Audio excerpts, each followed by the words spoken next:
Rude old woman, you're only jealous since my parents are wealthy. My DL screamed this at my retirement party. My son agreed. I said, then have your parents repay the $2 million loan. She collapsed at once. My words.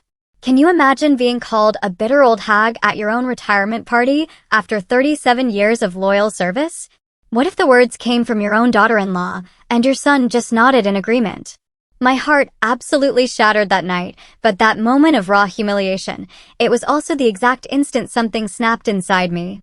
And let me tell you, what happened next blew everyone away. The country club was beautiful, white tablecloths, fresh flowers, even a cake with my name, Lorna, spelled out perfectly. This was supposed to be my moment, the culmination of nearly 4 decades as a bookkeeper at Henderson and Associates. I should have been beaming. Instead, I stood frozen, watching my son, Damon, actually agree as his wife, Fallon, tore me to shreds. You're just bitter because my parents have money, she'd sneered, her voice cutting through the polite murmur of the room like a knife.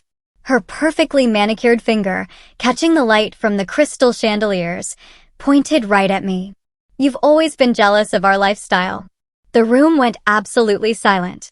My colleagues, my neighbors, even the catering staff, everyone stopped to stare. I felt that familiar, burning heat creep up my neck, a humiliation I hadn't felt since childhood. Then Damon, my own son, casually added, "Really, Mom? You're not useful anymore. Why don't you just accept that and stop trying to insert yourself into our lives?" Not useful anymore. The words echoed, a cruel hammer blow. This 35-year-old man I'd raised alone, after his father died when he was just 8. The boy I'd worked double shifts for, sent to private school, even if it meant I ate peanut butter sandwiches for weeks. Fallon kept going, her voice shriller now. Honestly, Lorna, it's embarrassing how you try to keep up with us. Damon told me about your little apartment, your old car. It's sad, really. She turned to the crowd, playing them like an actress. She keeps trying to give us advice about money when she can barely afford her own groceries. It's pathetic. A ripple of murmurs spread. I saw the pity in their eyes, the way they looked away. Mrs. Patterson from next door actually shook her head, as if I were some hopeless charity case. And that's when it happened. Not a scream, not a thrown glass, but a quiet, chilling snap inside me. Like a door slamming shut, permanently. I took a deep breath, and a real smile spread across my face, not the fake one I'd worn all evening. "Fallon, sweetheart," I said, my voice clear and calm in the silent room. "Since you brought up money, I think it's time we discuss something." She rolled her eyes. "Oh, here we go, another lecture from the $2 million, I interrupted, still smiling. The color drained from her face so fast I thought she'd faint. She actually swayed, gripping Damon's arm. "What are you talking about?" Damon asked, his casual confidence already gone. I turned to the room, just as Fallon had. You see, everyone, Fallon's parents needed a rather substantial loan a few years back. $2 million to be exact. They were facing some financial difficulties. Fallon's mouth opened and closed like a fish. You can't." "I can and I am," I said pleasantly. The loan was made 3 years ago, with very reasonable terms, 5% interest, to be paid back over 7 years. Of course, they've only made about 6 months of payments so far. The crowd stared, not with pity now, but fascination, their heads swiveling between Fallon and me. "That's impossible," Fallon whispered, her voice cracking. I pulled out my phone, a few taps, and showed them my banking app. "Would anyone like to see the loan documentation? It's all quite legal and above board." Damon squinted at the screen, his face turning ashen. "Mom, what is this? How do you have $2,437,612.18? That's what your wife's parents currently owe me, including the accrued interest they've been ignoring," I said clearly. Fallon made a strangled sound, grabbing a chair. "This has to be some kind of mistake. You're a bookkeeper. You live in that tiny apartment. You drive a 15-year-old Honda." "I do drive a 15-year-old Honda," I agreed. "And I do live in a small apartment. But you know what they say about assuming things, dear." The room was dead silent, the soft jazz music a surreal backdrop. You see, I continued, my voice gaining strength. Your parents came to me in quite a panic 3 years ago. Their business was failing, bankruptcy looming. They'd heard through mutual friends that I might be able to help. Fallon shook her head frantically. No, no, no. My parents have money. They've always had money. They paid for our wedding. They bought us the house. With my money, I said simply. All of it. Every dollar your parents have spent in the last 3 years came from that loan. Damon sank into a chair, pale and confused. But you always said you didn't have much. You said you were just getting by on your pension. I said I live simply, I corrected him. I never said I was poor. Fallon's breathing became rapid. She looked around, desperate for an escape. This is insane. You're lying. You're making this up because you're jealous and bitter. And would you like me to call your parents right now? I asked, pulling up their number. I'm sure they'd be happy to confirm the details. No, Fallon practically shouted, then lowered her voice. No, don't. Don't call them. Why not, sweetheart?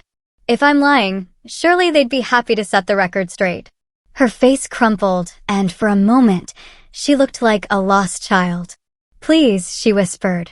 Please don't do this. But I was done. Done pleasing people who had never shown me the same courtesy. Done being treated like a burden by the family I'd sacrificed everything for. I looked around the room, at the faces now filled with new respect, then at my son, still slumped. Enjoy the rest of the party, everyone, I said, tucking my phone back into my purse. I think I'll head home now. As I walked toward the door, I heard Fallon's desperate voice behind me, Lorna, wait. We need to talk. But I didn't stop. I didn't turn around. With each step, I felt lighter than I had in years. The valet brought my 15-year-old Honda. Driving away from that country club, I couldn't help but smile. Tomorrow, I thought, was going to be a very interesting day. I didn't sleep much that night. Instead, I sat in my small living room, a cup of tea in hand, surrounded by old photo albums and financial documents. The silence wasn't lonely, it was peaceful. For the first time in decades, I wasn't worried about disappointing anyone. The photos told a story I'd almost forgotten. There I was at 28, holding baby Damon, exhausted but radiant. My husband, Robert, had died just 2 months earlier in a construction accident, leaving me with a mortgage, a newborn, and $347 in the bank. I traced my finger over the picture. That terrified young woman had no idea what she was capable of. Everyone told me to sell the house, move in with my mother. But something in me refused.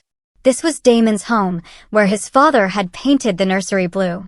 So, I kept the house and found a job at Henderson and Associates.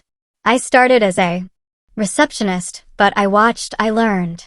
Numbers always made more sense to me than people. Within 2 years, I was handling the books for their biggest clients. Within 5, I was essentially running the financial side of the business while Harold Henderson played golf. He paid me enough to keep the lights on, but I was building something else on the side. It started small.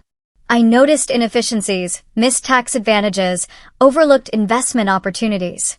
I made quiet suggestions that saved clients thousands. Word spread. Soon, I was doing financial consulting evenings and weekends for small business owners who couldn't afford big firms. I charged modest fees and delivered exceptional results. My reputation grew. By the time Damon was in middle school, I was managing investment portfolios for a dozen local businesses. I'd quietly incorporated my own consulting firm and funneled the profits into carefully chosen stocks and real estate. I lived modestly, drove used cars, and let everyone assume I was just getting by on my bookkeeper's salary. The truth was I was building an empire, a quiet, invisible empire no one suspected existed. I learned early that people treat you differently when they think you have money. They want things, expect things, feel entitled. I watched wealthy clients deal with endless requests from family. I didn't want that for Damon. I wanted him to have a normal childhood, to develop his own work ethic. So, I hid my wealth behind a facade of middle-class struggle. I shopped at discount stores, clipped coupons, complained about costs like my neighbors. But I also made sure Damon never wanted for anything important. Private school tuition appeared magically. College funds materialized. Money was always there for what mattered. I just made it seem like I was sacrificing for his benefit. Looking back, I can see the flaws. I was so focused on not spoiling him, I overcorrected. He grew up thinking I was barely scraping by, that every opportunity was due to my struggle. Which, in a way, was true. But he never understood the scope of what I'd built, the security I'd created for both of us. When Damon graduated with a business degree, I quietly used my connections to help him land his first job. When he started his own firm, I arranged for my clients to become his first customers. When he expanded, I ensured his bank loan was approved. He thought he was succeeding on his own merit. In many ways he was. I'd raised him to be smart and hardworking, but I'd also been smoothing his path in ways he never realized. Then came Fallon. The first time Damon brought her home, she was beautiful in that polished, expensive way. Designer clothes, real jewelry, unshakable confidence. She looked at my modest apartment with disdain, making small comments about the quaint decor. At dinner, she regaled us with stories of her parents' trips, their yacht, their vineyard plans. She spoke casually about money in a way that made it clear she'd never worried about it. When she mentioned her father owned car dealerships, I understood the wealth. What I didn't understand was why she seemed so determined to make me feel small. Damon tells me you work as a bookkeeper, she said, dripping with pity. That must be challenging, making ends meet on that kind of salary. I just smiled politely and said it was honest work. I didn't mention I'd just closed a consulting deal that would net me more in 6 months than most people made in 2 years. After they left, I couldn't shake the feeling I'd been assessed and found wanting. She'd looked at my small apartment and simple life, dismissing me as irrelevant. I told myself it didn't matter. But as their relationship grew, I saw changes in Damon. He started asking if I needed help with bills, suggesting I move to a smaller place. His concern was genuine, but it stung. My own son was beginning to see me through Fallon's eyes. Their wedding was a spectacle, costing more than most people's houses. Fallon's parents spared no expense. I wore a simple dress and sat in the third row, watching my son marry into a world that made my life seem insignificant. Afterwards, the distance grew. They moved into a house Fallon's parents helped them buy, furnished with antiques that cost more than I'd spent in my entire life. When I visited, I felt like a tourist in a museum. Fallon was always polite, but in the way you're polite to a service provider. Every interaction left me feeling smaller. And Damon, perhaps unknowingly, began to adopt her perspective. He stopped asking for my advice, stopped calling as frequently. Our conversations felt stilted, as if he were checking on an elderly relative he felt obligated to. Then Fallon's parents called me. 3 years ago, a Tuesday evening. Margaret Wheeler, Fallon's mother, her voice tight with desperation. Lorna, I hope you don't mind me calling, but we're in a bit of a situation and someone mentioned you might be able to help. The story came out in fits and starts. Bad investments, market downturns, cash flows spiraling out of control. The car dealerships were hemorrhaging money, creditors circling, bankruptcy looming. Traditional lenders had turned them down. We heard through mutual acquaintances that you might have some resources, Margaret said carefully, connections, perhaps, or knowledge of private lenders. I almost laughed. This woman who had looked down on me for years, calling me for help. But something in her voice stopped me, genuine fear. The terror of losing everything. I could have said no. Probably should have. But I thought about Damon, how devastated he'd be if his wife's family lost everything. I thought about Fallon, for all her faults, and how this would shatter her world. And deep down, maybe I hoped this could be a bridge, a way to finally be seen as valuable. How much do you need? I asked. The amount was staggering. $2 million. More than most people see in a lifetime. But I had it, sitting in investment accounts, growing steadily for decades. We met the next day at a lawyer's office. Margaret and Richard Wheeler sat across from me, pale with stress and humiliation. The lawyer, a sharp woman specializing in private lending, walked us through the terms. 5% interest, payable monthly over 7 years. Personal guarantees from both Wheelers. Full disclosure to immediate family members. Except there was no disclosure. The Wheelers made it clear they wanted to keep it private to maintain their dignity. I understood. Pride is a powerful thing. So, we structured it as a private investment in their business, with paperwork that would only become relevant if payments were missed. To everyone else, including Fallon and Damon, it would look like they'd found an angel investor, not that they were borrowing from the woman their daughter treated like a charity case. The first few months went smoothly. Payments came on time, businesses stabilized, their lifestyle continued. Fallon never knew how close they'd come or who had saved them. But then payments started coming late. Then they stopped altogether. Sitting in my living room with the loan documents spread across my coffee table, I realized what I should have seen from the beginning.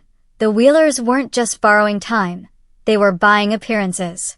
And when nothing changed, they simply decided to ignore their obligations. After all, what could the poor bookkeeper do about it? They were about to find out. The morning after my retirement party, I woke up with a clarity I hadn't felt in years. The fog of hurt and confusion was gone, replaced by something sharper, more focused. I made my coffee, sat at my kitchen table, and started making phone calls. The first was to my lawyer, Patricia Collins. Patricia, it's Lorna Hastings. I need to schedule a meeting as soon as possible. It's about the Wheeler loan and some other matters. Her voice sharpened. Has there been a development? You could say that. Can you meet me this afternoon? I'll make time. The second call was to Marcus Chin, my financial advisor. He was one of the few who truly understood the scope of my wealth and incredibly discreet. Marcus, I need you to run a comprehensive analysis on all accounts connected to Damon Hastings, loans he's co-signed, credit lines, investments, everything. I want his complete financial picture. There was a pause. Lorna, is everything all right? You sound different. Everything is about to be very different. How soon can you have that information? Give me 24 hours. The third call was the hardest. I dialed my son's number, knowing our relationship had fundamentally changed. He answered, his voice cautious. Mom, how are you feeling today? I'm feeling quite well, actually. Better than I have in a long time. I kept my tone pleasant, but businesslike. I was hoping you and Fallon could come by this evening. About last night, Mom. Fallon is really upset. Maybe we should wait a few days. No, Damon. Tonight, 7 o'clock. This can't wait. I hung up before he could argue. The meeting with Patricia that afternoon was illuminating in ways I hadn't expected. She spread the Wheeler loan documents, along with other files I hadn't seen. Lorna, there's something you need to know. The Wheelers have been shopping around for refinancing options for the past 6 months, trying to consolidate their debts. My stomach tightened. What kind of debts? Beyond your loan, they owe approximately $400,000 to various creditors, credit cards, supplier payments, equipment leases that went into default. They've been using your money to service minimum payments on everything else while letting your loan slide. The betrayal stung, but it wasn't the worst part.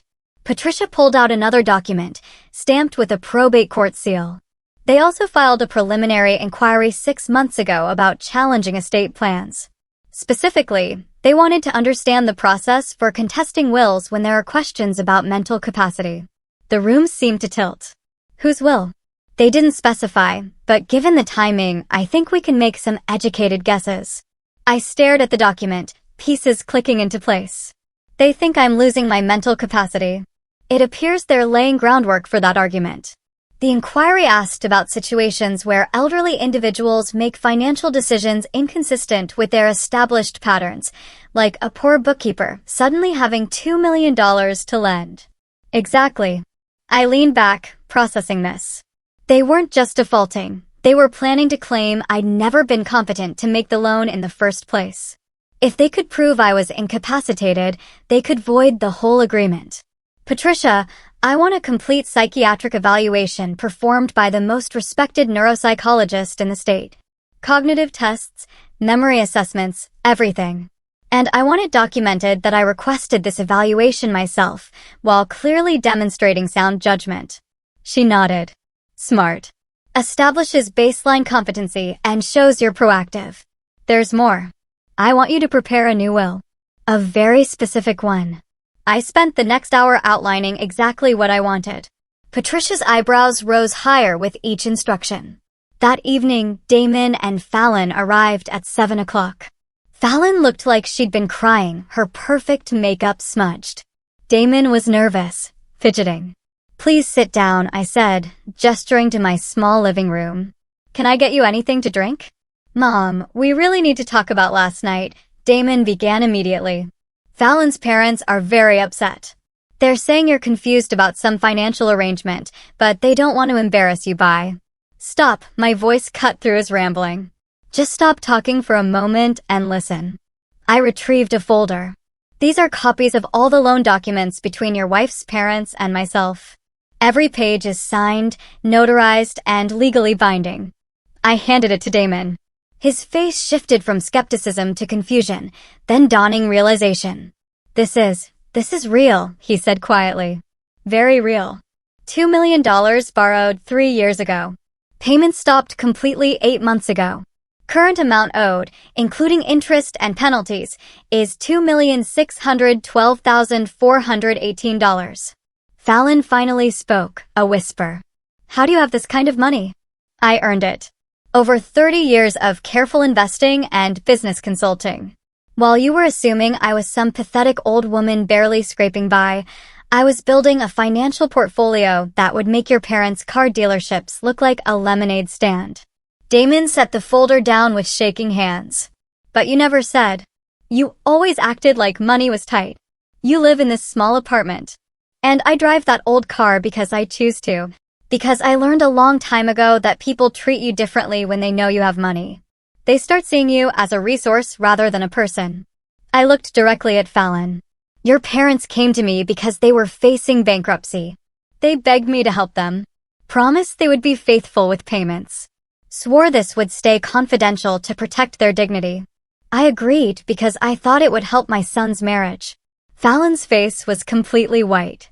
"They told me they found an investor, some businessman who believed in the company. I am that businessman, Fallon. I saved your parents from losing everything. I made it possible for them to maintain their lifestyle, to continue funding your expensive tastes, to keep up appearances in your social circle." Damon ran his hands through his hair, a gesture I remembered from his childhood when he was overwhelmed. "I don't understand. If you have all this money, why did you let us think? Why did you let me worry about your retirement, your future security?" The hurt in his voice almost broke my resolve. "Because I wanted you to love me for who I am, not what I have. I wanted to know that you valued our relationship, not just my ability to solve your problems with money." "And now?" Fallon asked, her voice hollow. I pulled out my phone and showed them a recording app. "Now, I know exactly what you both think of me. Last night, in front of 50 people, you called me bitter, pathetic, useless. You made it clear that you see me as a burden and embarrassment." I played a section of audio. Fallon flinched. "I recorded everything," I said simply. "The entire conversation is documented." Damon leaned forward, desperate. "Mom, we were upset. We said things we didn't mean." "No, Damon. You said exactly what you meant. You said what you've been thinking for years. What Fallon has been telling you about me. That I'm worthless. That I have nothing to offer. That my presence in your lives is an inconvenience." I stood up, walked to the window, looking out at the city lights. "What you don't know is that I've been supporting your lifestyle for years. That consulting firm you started? 3 of your first 5 clients were companies I referred to you. The bank loan for your expansion? I co-signed it quietly through a subsidiary corporation. That house you live in? I helped structure the financing in ways that saved you hundreds of thousands in taxes and interest.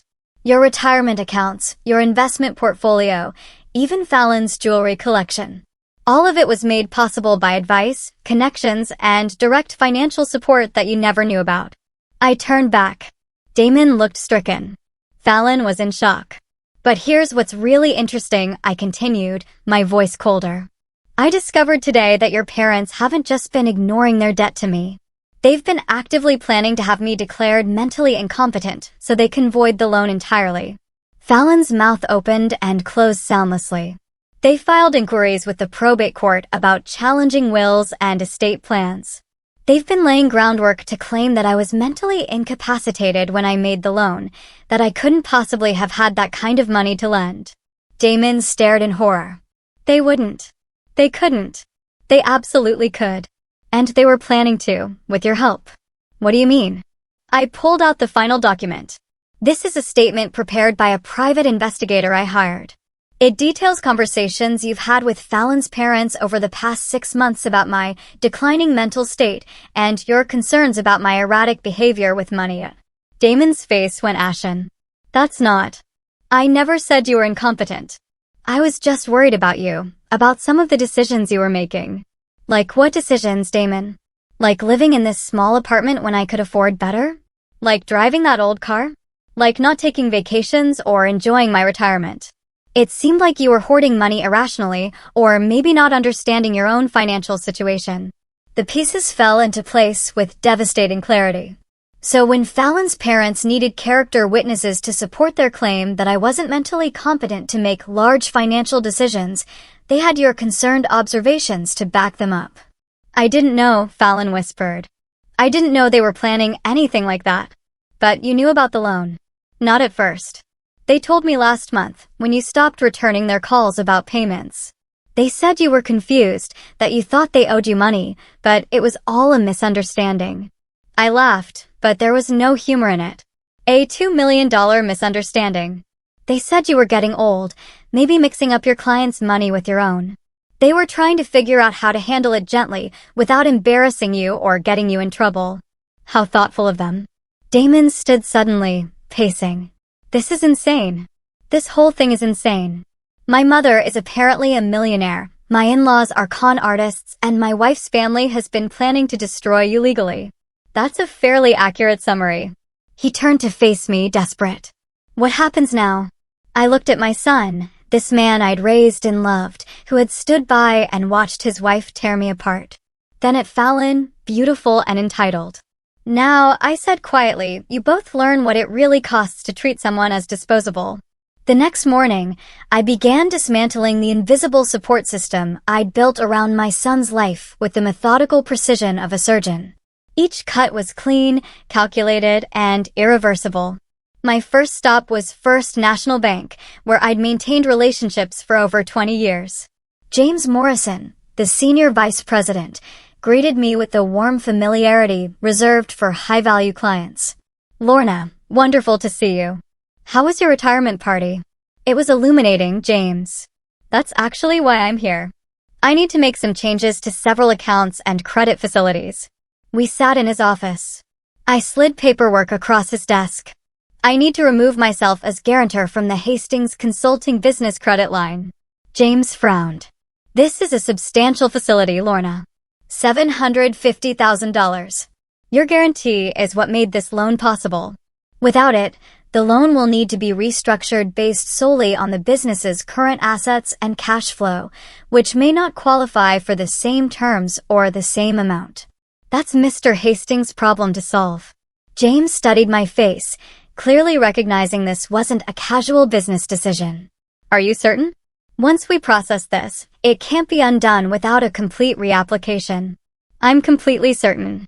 The second stop was Meridian Investments, Marcus Chen's office. The analysis you requested is complete, Marcus said, handing me a thick report. Your son's financial situation is more precarious than I expected. I flipped through the pages, my suspicions confirmed. Damon's consulting business was heavily leveraged, dependent on credit lines I'd guaranteed and clients I'd referred. His personal finances were stretched thin. Without the business income from those 3 major clients, his cash flow would be negative within 60 days, Marcus explained. Those 3 clients were companies I'd been consulting with for years, businesses I'd directed to Damon when he was starting out. They'd continued working with him partly out of loyalty to me and partly because I'd been quietly ensuring their satisfaction. I want you to contact Reynolds Manufacturing, Berkshire Holdings, and Patterson Logistics, I said. Inform them that I'll be taking over their accounts directly, effective immediately. Marcus raised an eyebrow. That's approximately 60% of Hastings Consulting's revenue. Yes, it is. Lorna, I have to ask. Is everything all right? These seem like very drastic measures. I thought about Damon's words from the previous night. Everything is exactly as it should be, Marcus. My third stop was the most difficult. Margaret Wheeler had agreed to meet me for lunch at the very country club where my retirement party had taken place 2 days earlier. She looked older, stress lines deepening around her eyes, her perfect composure cracked. "Lorna, thank you for agreeing to meet. I hope we can work this out amicably." We sat at a quiet table overlooking the golf course, the same view I'd had when Fallon called me pathetic. The irony wasn't lost on me. "Margaret, I'm going to be very direct. I know about the probate court inquiries. I know about your plans to challenge my mental competency. And I know you've been using money from my loan to service other debts while ignoring your obligations to me." Her face went pale. "I don't know what you're talking about." I placed a folder on the table. "These are copies of every financial transaction your family has made in the past 6 months, courtesy of a very thorough forensic accountant. Shall I read through them?" Margaret's hands trembled slightly as she reached for her water glass. "How did you? That information is private. Not when you're in default on a $2 million loan, it isn't. My attorneys have been very thorough." I opened the folder. March 15th, payment to American Express, $22,400. March 18th, payment to Mercedes-Benz Financial, $8,900. March 22nd, payment to Fallon's credit card, $14,600. "Please," Margaret cried. April 3rd, wire transfer to Fallon's account for her European vacation, $28,000. April 7th, payment to the country club for her bridal shower, $6,200. "Stop," she said again. I closed the folder. Every payment I just listed was made with money from my loan. Money you promised would be used to stabilize your business. Instead, you've been funding your daughter's lifestyle while planning to claim I'm mentally incompetent so you don't have to pay me back. Margaret stared at her untouched salad, her voice barely a whisper. We were desperate. The business was failing faster than we expected. We thought if we could just maintain appearances for a while longer, something would turn around. And if it didn't turn around? She didn't answer. You were going to destroy my reputation, question my mental capacity, and potentially have me declared incompetent. All to avoid repaying money you borrowed in good faith. It wasn't supposed to happen like this. But it did happen like this. And now there will be consequences. I pulled out a formal notice Patricia had prepared. This is a demand for immediate payment of the full outstanding balance plus penalties, $2,843,712, due within 30 days. Margaret's face went white. We don't have that kind of money. You know we don't. Then you'll need to liquidate assets. The dealerships, the house, the yacht I've heard so much about. Please, Lorna, there has to be another way. What if we could work out a new payment plan? Margaret, you had a payment plan. You ignored it for 8 months while spending my money on luxury items and planning to have me declared incompetent. There is no new payment plan. She was crying now, mascara making dark tracks. This will destroy us. Fallon doesn't know how bad things are. This will ruin her marriage. Her whole life. Her marriage is built on a foundation of lies and borrowed money. Maybe it's time she learned to live in the real world. I stood to leave, but Margaret grabbed my arm desperately. Wait, there's something else you need to know about Damon. I sat back down, curious to spite myself. Fallon has been working on him for months, convincing him that you're becoming unstable. She's been documenting every conversation you've had, every decision you've made that seemed unusual to her. She was building a case. A case for what? For having you declared incompetent. She wanted Damon to petition for guardianship over your affairs. The restaurant seemed to tilt. Guardianship. She convinced him that you needed protection from yourself, that you were making poor financial decisions, and needed someone to manage your money before you lost everything. A cold fury built in my chest. She wanted control of my assets. She thought, we all thought you maybe had a few $100,000 saved up. Enough to be worth managing, but not enough to matter in the long run. And Damon agreed to this? Margaret nodded miserably. He loves you, Lorna. He really does, but Fallon made it sound like he was protecting you. She showed him articles about elderly financial abuse, stories about seniors who lost their savings to scams. She made him believe that taking control of your finances was an act of love. I stared across the golf course, processing this. My own son, prepared to strip away my autonomy. When was this supposed to happen? Soon. Fallon was waiting for one more incident. Something she could point to as evidence of declining capacity. She thought your retirement party might provide the opportunity. And it did, didn't it? My revelation about the loan. She'll claim that's proof I'm delusional. Margaret looked ashamed. That was the plan. I stood again, this time with finality. Thank you for telling me the truth, Margaret. It changes nothing about the loan. But at least now I understand the complete picture. What happens now? I looked down at this woman who had raised the daughter-in-law systematically poisoning my relationship with my son. Now you face the consequences of your choices. All of you. That evening, I sat in my small apartment, reviewing the day. 3 phone calls had already come in from Damon. His business credit line was frozen. 2 major clients had terminated contracts. I let each call go to voicemail. The 4th was from Fallon. Her voice was high, panicked. Lorna, we need to talk. There's been some kind of mistake with the bank, and my parents are saying crazy things about loans and money, and Damon is having problems with his business. Please call me back. We need to figure this out. I deleted the message and poured myself a glass of wine. Outside, the city sparkled. Tomorrow, I would take the next step. Tonight, I would enjoy the silence. For the first time in years, no one was taking anything from me. No one was manipulating me, using me, or planning my downfall. I was finally completely in control of my own life. And it felt magnificent. The desperate attempts to reconcile began exactly 72 hours after I'd frozen Damon's credit line. I was in my kitchen making breakfast when I heard frantic knocking, Fallon's voice calling through the wood. Lorna, please. I know you're in there. We need to talk. This has gone too far. I finished buttering my toast, then looked through the peephole. Fallon was pacing, her hair disheveled, makeup smudged. She looked like she hadn't slept in days. I opened the door, but didn't invite her in. Hello, Fallon. You look tired. Please, she said, her voice cracking. Please, can we just sit down and talk about this? There's been some terrible misunderstanding. There's been no misunderstanding. Would you like me to play the recording from my retirement party again? The one where you called me a bitter old hag. She flinched. I was upset. I said things I didn't mean. People say things when they're emotional. People reveal who they truly are when they're emotional. That's when the masks come off. Fallon's eyes filled with tears, and for a moment, I almost felt sorry for her. Almost. My parents are losing everything, she whispered. The bank is foreclosing on the dealerships. They're talking about selling the house. Damon's business is falling apart. His clients are leaving. His credit line is frozen. We might lose our house too. I imagine that must be very stressful for you. Don't you care? Damon is your son. Don't you care what this is doing to him? I leaned against my door frame.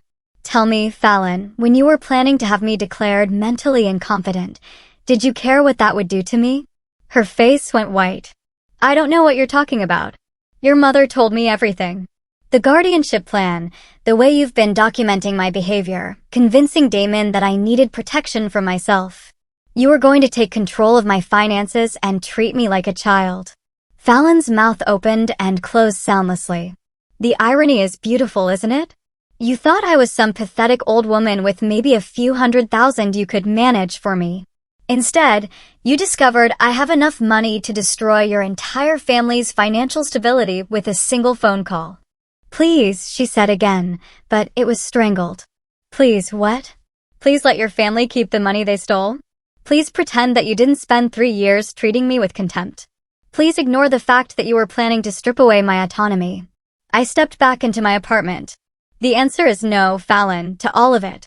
I closed the door, but could hear her sobbing on the other side. Part of me, the part that had raised Damon alone, the peacemaker, wanted to open the door and comfort her.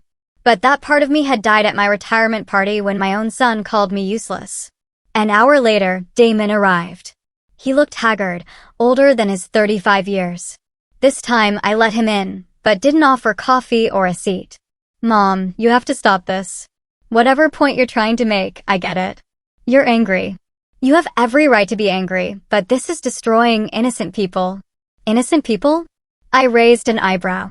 Your wife was planning to have me declared incompetent so she could control my money. Your in-laws borrowed $2 million from me and then planned to claim I was mentally unfit to have made the loan. Where exactly do you see innocence in any of this? Damon ran his hands through his hair, a gesture that still clutched my heart. I didn't know about any of that. I swear to you, Mom, I had no idea what they were planning. But you did think I was becoming mentally unstable. He was quiet for a long moment. I was concerned about some of your choices, living in this small apartment when you could afford better, driving that old car, not taking vacations. It seemed like you might be having trouble managing your money properly. So, you were prepared to take away my right to make those choices. I thought I was protecting you. From what? From living the way I wanted to live? From spending my money the way I chose to spend it? From making decisions that might hurt you in the long run? I stared at my son, this man I'd raised to be independent, who had been so easily manipulated. Damon, I've been managing money successfully for 30 years. I built a consulting business from nothing. I accumulated wealth that you can't even comprehend. I made investments that turned thousands into millions. And you thought I needed your protection. I didn't know about any of that success. You never told me. Because I wanted you to love me for who I am, not what I have. I wanted our relationship to be real. His voice cracked. It is real, Mom. I do love you.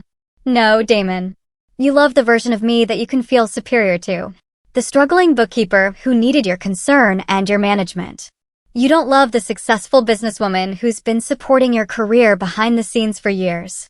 That's not true. I walked to my desk, pulled out a folder.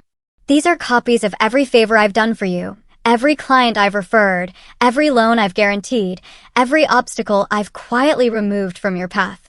For 15 years, I've been ensuring your success while letting you believe you were doing it all on your own. Damon took the folder with trembling hands, flipping through pages of documents he'd never known existed. Why? He whispered. Because I wanted you to have confidence in yourself. I wanted you to believe in your own abilities. But I also wanted to protect you from failure. And now you get to find out what you can actually accomplish without my help. Mom, please. I know I've made mistakes, but I'm your son. Doesn't that mean anything? I looked at this man who shared my eyes, my stubborn chin, who had been the center of my world for 35 years. It means everything, Damon. That's why this hurts so much. Then don't do this. Don't destroy my marriage, my business, my whole life over something that can't be undone. I'm not destroying anything. I'm simply stopping my support. You're a grown man with a college degree and 15 years of business experience. If you can't maintain your lifestyle without secret help from your mother, then maybe that lifestyle was never really sustainable. What about Fallon? She made mistakes, but she loves me. She's pregnant, Mom. My heart skipped a beat. What? She's 8 weeks pregnant. We just found out yesterday. She's terrified about what's happening with our finances, with her parents. The stress isn't good for the baby. For a moment, the room was silent. A grandchild. Another chance at family. Then I remembered Fallon calling me pathetic, Damon agreeing, the guardianship papers. Congratulations, I said quietly. Mom, please, for the baby's sake, can't we find a way to work this out? I walked to the window, looking out at the city. I'll make you a deal, I said finally. Damon's face lit up with hope. Full repayment of the Wheeler loan within 60 days. $2,843,712. His face fell. You know they don't have that kind of money. Then they'll need to liquidate assets. Houses, businesses, investments, jewelry, everything. That will leave them with nothing. They'll have their health and their freedom. That's more than they were planning to leave me with. What about my business? What about the guarantees you withdrew? Your business succeeds or fails based on your own merit now. No more help from me. And us? What about our relationship? I turned back to face him, memorizing his features. That depends entirely on you, Damon. Whether you can love and respect the real me. Not just the version you thought you could control. He was crying now, silent tears. I never wanted to control you. I thought I was helping. I know you did. That's what makes this so tragic. After he left, I sat in my quiet apartment as afternoon faded into evening. The silence felt different now, heavier. I was getting what I demanded: respect, recognition, consequences for those who had wronged me. But the cost was higher than I'd anticipated. A grandchild was coming, and I might never know him or her. My son might never forgive me. The family I'd spent 35 years building was crumbling. But for the first time in years, no one was taking advantage of me. No one was manipulating me or planning my downfall. I was finally free to be exactly who I was, without apology or explanation. The question was freedom worth the price of being alone? I poured myself a glass of wine, knowing tomorrow would bring new challenges. But tonight, I was simply Lorna Hastings, successful businesswoman, millionaire, survivor. And that would have to be enough. 6 months later, I stood in the lobby of the Meridian Tower, wearing a tailored navy suit that cost more than most people's monthly salary. The marble floors gleamed, reflecting crystal chandeliers. This was my building now, one of 3 commercial properties I'd purchased last month. The elevator carried me to the 15th floor where glass doors bore the inscription, Hastings Financial Consulting, Private Wealth Management. My new office occupied the entire floor, with floor-to-ceiling windows offering a panoramic view of the city. My assistant, Claire, a sharp woman in her 40s, greeted me. "Good morning, Mrs. Hastings. You have the Peterson consultation at 10 o'clock, lunch with the Mayor's Economic Development Committee at noon, and the Forbes interview at 3. "Thank you, Claire. Any messages?" "Several. Your lawyer called about the Wheeler bankruptcy proceedings. Everything is finalized. Your accountant needs to review some tax implications for the new acquisitions." She hesitated. "And your son called again.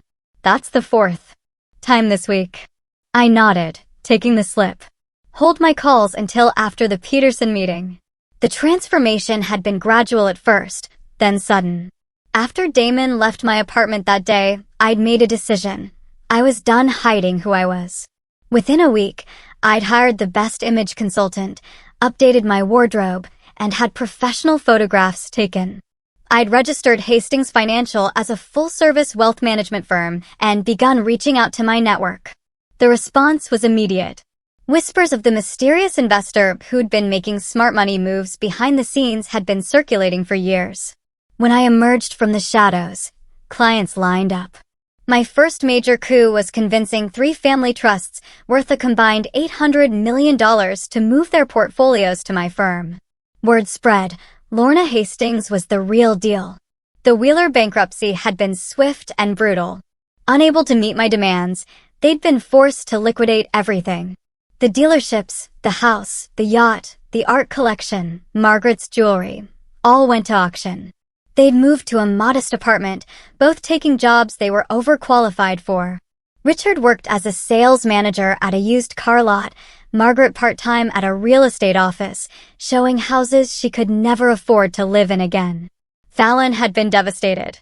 Her pregnancy was difficult, complicated by stress and the dramatic change in her circumstances. She'd lost the designer clothes, the spa treatments, the lifestyle that defined her. Worst of all, she'd had to watch her parents' humiliation, knowing it was partially her fault. Damon's business had struggled initially after losing my support, but he'd proven more resilient than I'd expected. He downsized, moved to a smaller office, and focused on building genuine relationships rather than relying on my referrals. It was harder, less profitable, but more honest. They'd sold the house I'd helped them buy and moved to a modest 3-bedroom in a middle-class neighborhood. Damon drove a used sedan. Fallon shopped at Target instead of Nordstrom.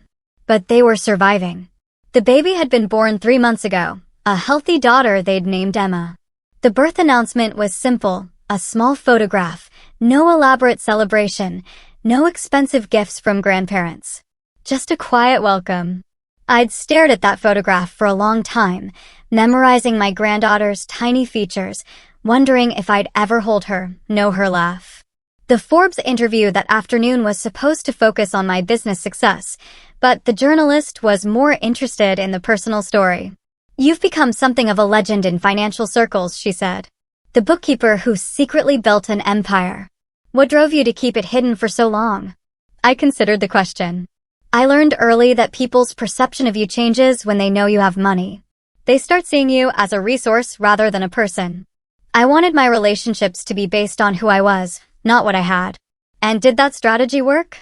I smiled with a hint of sadness. It revealed exactly what my relationships were really worth. You've been estranged from your son for 6 months now. Do you have any regrets about how you handled the situation? I regret that it was necessary.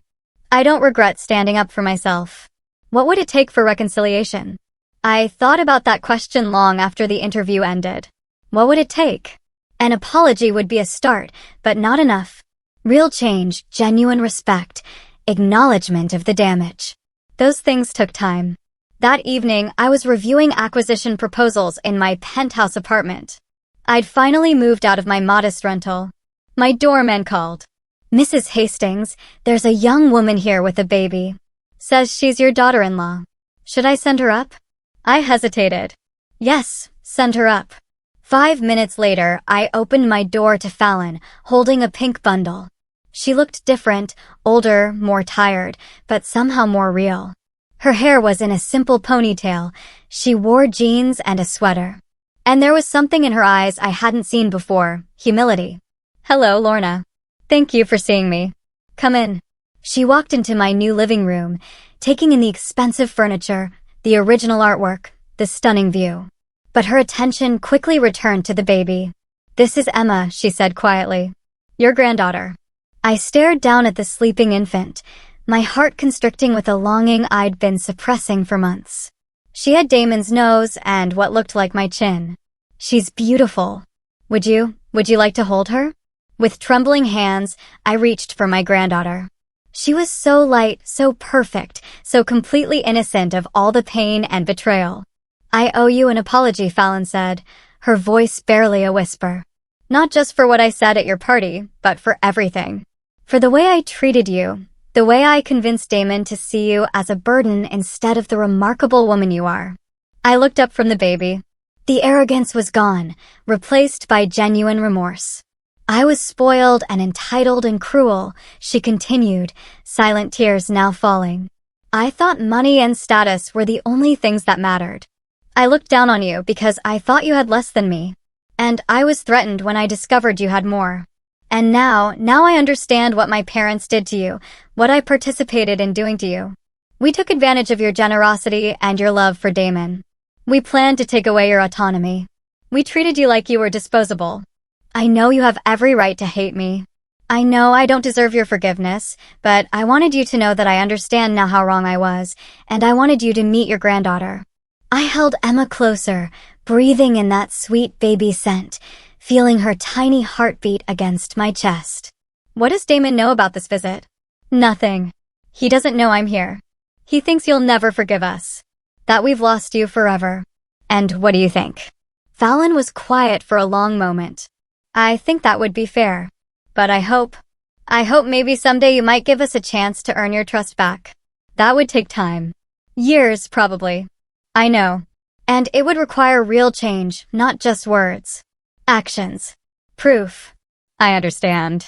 Emma stirred in my arms, making soft baby sounds. I looked down at her perfect face and felt something shift inside me. The anger was still there, the hurt, the betrayal.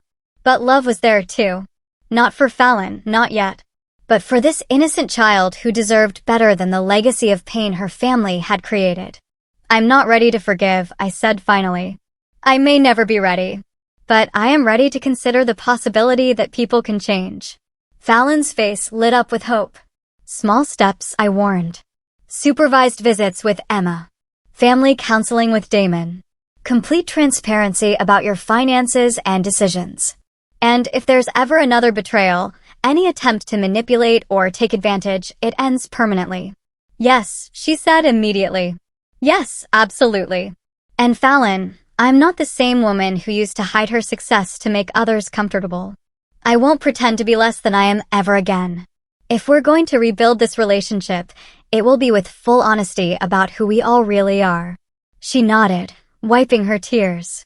"I wouldn't want it any other way." As she prepared to leave, I made a decision that surprised even me.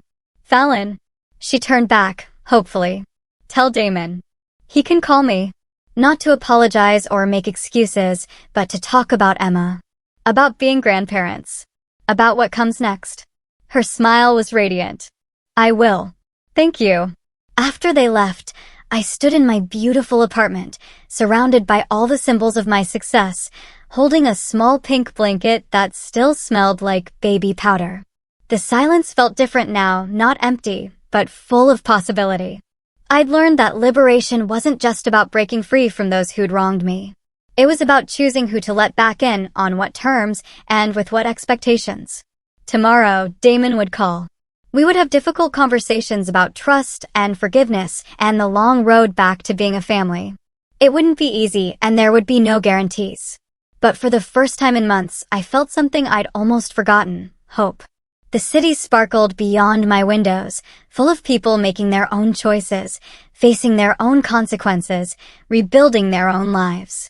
And somewhere in that vast tapestry of human experience, my granddaughter was sleeping peacefully, dreaming baby dreams in a world where her grandmother was finally, completely, authentically herself.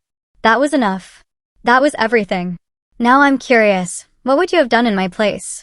Have you ever faced something similar, where family betrayed your trust?